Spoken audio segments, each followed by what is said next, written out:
Para hablar del tema nos acompaña José Antonio Ezquerra, director de promoción de Finamex Casa de Bolsa. Bienvenido, José Antonio. Muchas gracias, Susana. Buenas tardes. Pues primero cuéntanos cómo ha sido este proceso de alza de tasas de los bancos centrales de México y de Estados Unidos en la última década. ¿Qué tan grande ha estado la brecha y cuáles son las expectativas del mercado?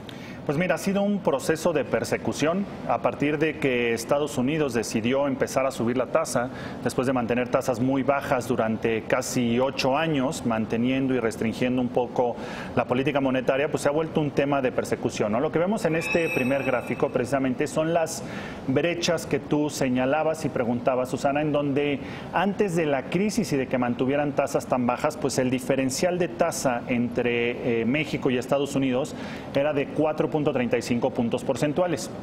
Después de eso, Estados Unidos decide mantener tasas de referencia sumamente bajas, buscando reactivar la economía para que al final hubiera mucho más consumo, demanda, etcétera, lo que ya sabemos que es la medicina tradicional de cualquier economía para recuperarla a través de las tasas. Y después, a raíz de que en diciembre de 2015 da la primera señal de empezar a subir tasas, pues el spread ahí fue el más bajo en 2.76 puntos porcentuales. Después de eso es donde ha empezado la famosa, o como yo le llamé, la persecución de tasas, ¿no? Ya el spread hoy en día, si vemos en estos 3 puntos de referencia que tenemos, está en 5.95 puntos porcentuales. Es decir, la tasa de la Reserva Federal de Estados Unidos ha subido en mucho menor velocidad de la que ha tenido que subir Banxico para controlar, pues, que lo que es el principal objetivo de Banco de México, que es controlar la inflación. Precisamente sobre este tema, controlar la inflación, sabemos que es el objetivo del Banco de México. ¿Qué tanto ha funcionado en nuestro país la política monetaria para controlar los índices inflacionarios? Pues hasta el momento, en realidad poco. Preparamos un gráfico, si me ayudan a ponerlo, por favor.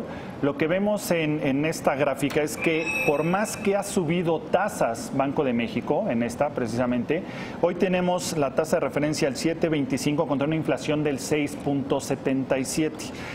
Al final de cuentas, lo que está haciendo Banxico al tener que subir tanto es que tiene dos efectos, ¿no? Una, enfriar la economía controlando los flujos, porque al final entre más alta sea la tasa, menos flujo y menos demanda va a haber y entonces controlas la inflación.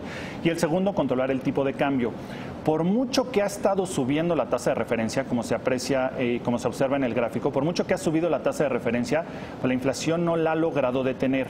Hay un efecto importante externo que no necesariamente va ni con tipo de cambio ni con tasas, que es el gasolinazo que sufrimos el año pasado, que se ve muy claro en la gráfica. Seguramente se va a estabilizar la inflación en los siguientes meses y en consecuencia Banxico tendrá que subir a menos velocidad o inclusive mantener las tasas de referencia por el momento estáticas, salvo que Estados Unidos empiece a subir de forma más acelerada, entonces probablemente Banxico tendrá que subir en por lo menos igual proporción. O a ver si al segundo semestre del año vemos bajas de tasas. Pues algunos creemos que puede haber bajas, pero va a depender mucho de Estados Unidos. Claro. La verdad va a depender mucho de Estados Unidos y del tipo de cambio y de la inflación en general. Oye, ¿y estas alzas de tasas qué tanto afectan a los inversionistas tradicionales, a las personas físicas?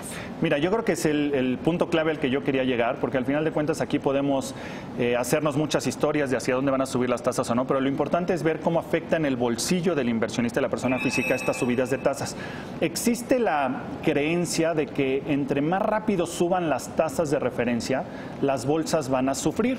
¿Por qué? Porque si las tasas son mucho más atractivas, entonces la gente está dispuesta a tomar pérdidas en las bolsas sobre una tasa fija, mucho más estable y mucho más atractiva, ¿no? Lo que vemos en esta gráfica es que no necesariamente ha sido así.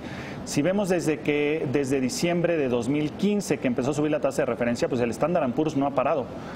No ha parado, se ha mantenido subiendo, mucho por la política fiscal de Donald Trump, mucho también por el tema de reportes de las empresas, pero no necesariamente, como vemos en la gráfica, una subida de tasas representa que las bolsas pierdan dinero, ¿no? Y en el siguiente gráfico, que me parece sumamente relevante para la persona física, creemos que hay inversionistas que hoy tienen la tendencia a conformarse, como han estado en la historia. Aquí lo que vemos es las tasas de referencia de México en las últimas décadas, desde 1980, donde llegamos a tener tasas del 140%, el promedio de los 80s, de la década de los 80s, la tasa de referencia, bueno, no la tasa de referencia, CETES a 28 días pagaba el 86%, que es la línea blanca, en los 90s el 27%, en los 2000 el 8%, y ha venido bajando la tasa. En lo que me refiero a que hemos tenido clientes o inversionistas conformistas, y me ayudan con el siguiente gráfico, es que pues muchos se han conformado porque en la historia los que venían invirtiendo desde 1980 no tenían que hacer nada más que invertir en CETES. En 1980 los CETES a 28 días pagaban el 86% de rendimiento. Contra una inflación del 75 tenías una tasa real del 10%. Le hablabas a tu banquero y le decías nada más inviérteme en CETES a 28 días. Para 1990 esa tasa real, es decir, lo que estabas por arriba de inflación, se volvió el 8, para el 2000 se volvió el 3, para el 2010 el estar en CETES a 28 días ya no representaba nada por arriba de inflación. Solo el punto 20, y en 2017 con una inflación más alta, pues representa prácticamente nada, el punto 61 de tasa real. Hoy, lamentablemente, hay muchos inversionistas que invertían desde 1980 y se han vuelto conformistas y siguen invirtiendo en CETES a 28 días por la mala costumbre de décadas anteriores. Hay que cambiar esta costumbre. Hay que cambiar esa costumbre, hay que observar bien la inflación y buscar alternativas que te generen mucho mayor rendimiento por arriba de inflación. Entonces, en general, yo creo que eso es lo que afectan las tasas al inversionista, a la persona física, que es lo relevante. Claro, y sin duda hoy en día ya hay otras oportunidades de inversión donde hay mayores rendimientos. Hay muchas oportunidades, hay que revisar, hay que tener diversificado el portafolio y no quedarnos en esa vieja costumbre de solo invertir en CETES a 28 días. Ya lo demostramos que al final de cuentas se pierde dinero.